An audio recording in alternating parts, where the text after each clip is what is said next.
Hello दोस्तों, आज हम जो एमएसएमई सर्टिफिकेट एग्जाम का जो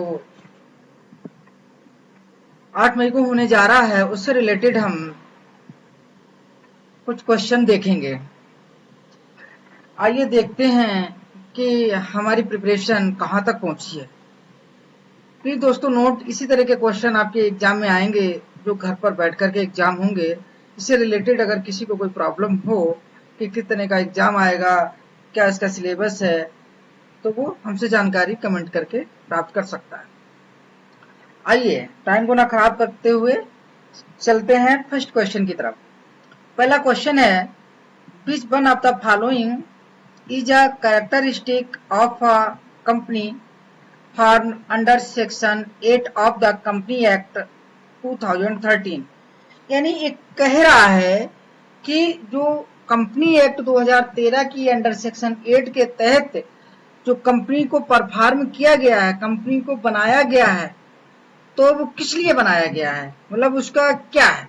it is does not pay dividend, it may be performed for promoting charity, it may performed by religious purposes.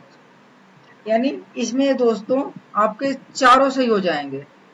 ठीक है दोस्तों, इसमें पहला भी सही हो जाएगा, it does not pay dividend, it may formed for promoting charity, it may be perform of religion purpose. ये चारों ठीक हो जाएगा। आइए दोस्तों नेक्स्ट क्वेश्चन की तरफ चलते हैं। नेक्स्ट क्वेश्चन है कि विच one of the following characteristic is usually found in SHG, यानी सेल्फ हेल्प ग्रुप में इनमें से कौन सी कैरेक्टरिस्टिक यूजली पाई जाती है। पहला है दोस्तों, इट कंसिस्टेड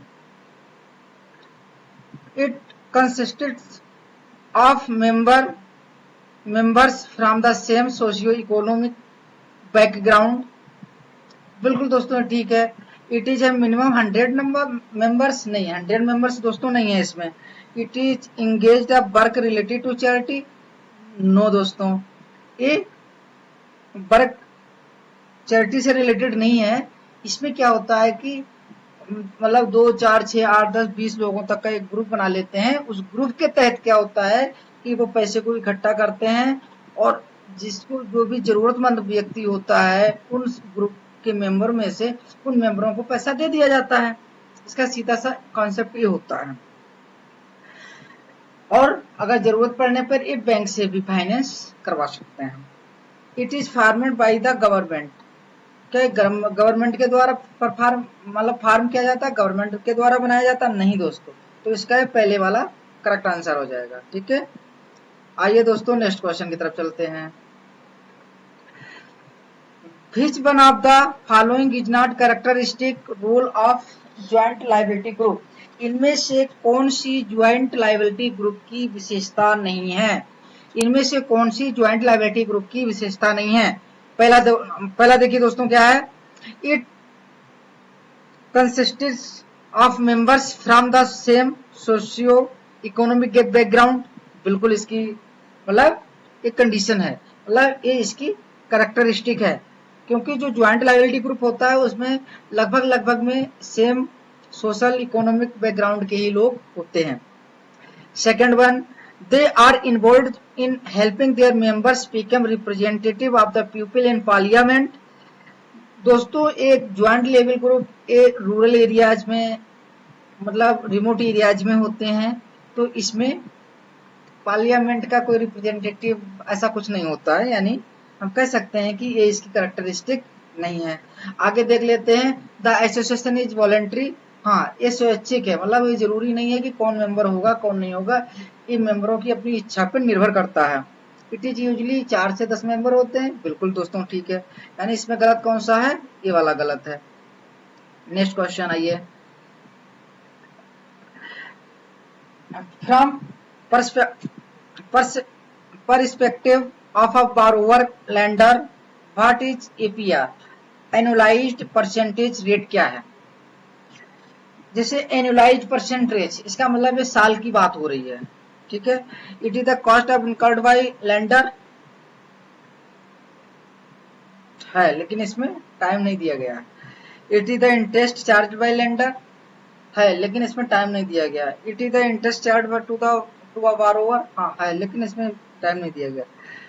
फोर्थ वाला क्या है, it is the yearly all inclusive cost incurred by a member for fund borrowed, हाँ ईयरली की बात क्या रहा तो ये होगा इसमें। आइए नेक्स्ट क्वेश्चन की तरफ चलते हैं।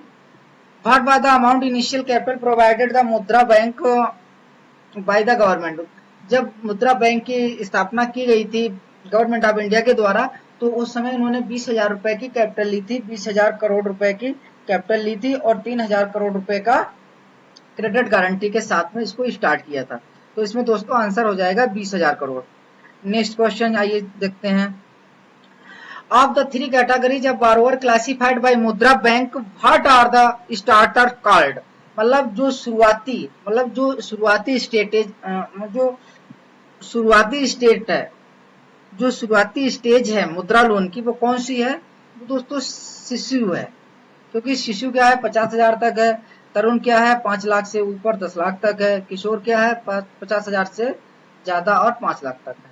ठीक है, next question, which one of the following is included in the work done by Mudra Bank which is other than lending refinancing, मतलब मुद्रा बैंक के क्या कार्य हैं। वर्किंग विद क्रेडिट ब्यूरो, एक क्रेडिट ब्यूरो के साथ में हाँ कार्य करता है। वर्किंग विद रेटिंग एजेंसी, हाँ ये रेटिंग एजेंसी के साथ में कार्य करता है। सपोर्टिंग फाइनेंशियल लिटरेसी, हाँ ये फाइनेंशियल लिटरेसी को भी सपोर्ट करता है। आए दिन कहीं न कहीं अपना ये मतलब फाइनेंशियल लिटरेसी कैंप को ऑर्गेनाइज, एफएलसी कैंप को, फाइनेंशियल लिटरेसी कैंप को ऑर्गेनाइज करता रहता है।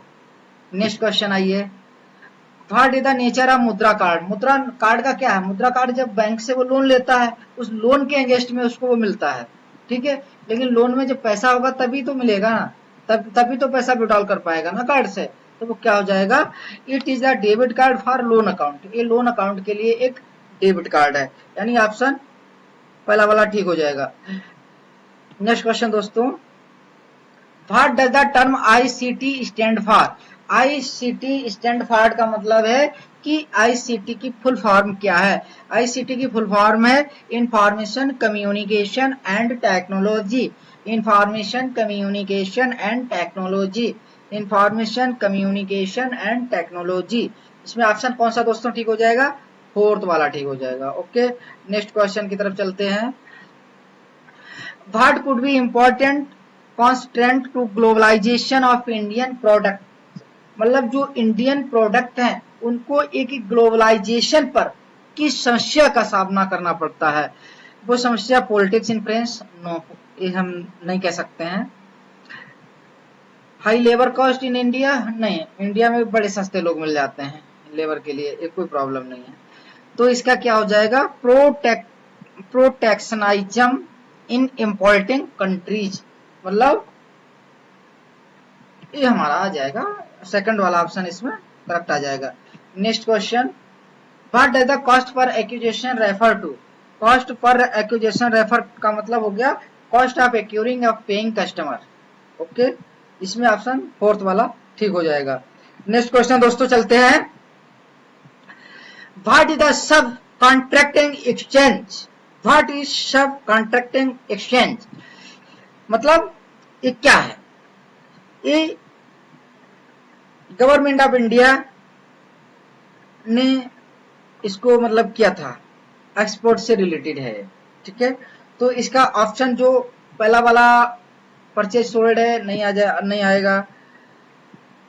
इसमें दोस्तों आ जाएगा store house of data as record the capacities of MSME in particular areas, ठीक है, ये वाला इसमें ठीक हो जाएगा। Exchange where MSME can be purchased, नहीं, ऑप्शन इसमें दोस्तों पहला वाला ठीक, सेकंड वाला ठीक हो जाएगा। Store house of data as regards the capacities of MSME in particular areas. Next question की तरफ चलते हैं, ठीक है। अब ये हमारे क्वेश्चन थे दोस्तों, अगर आपको इसमें हम जो क्वेश्चन थे ये 10 से 12 क्वेश्चन थे, इनको हम लोगों ने किए हैं। इसी तरह से नेक्स्ट आपके क्वेश्चन आते रहेंगे और इनको आप देखिए, एक बार इनको रिव्यू भी कीजिए और इस तरह के क्वेश्चन ही एग्जाम में आएंगे और आप लोग तैयारी करें। अगर हम दोस्तों हमारा ये वीडियो आपको अच्छा लगा हो तो इसको लाइक एंड कमेंट जरूर करें। Thank you.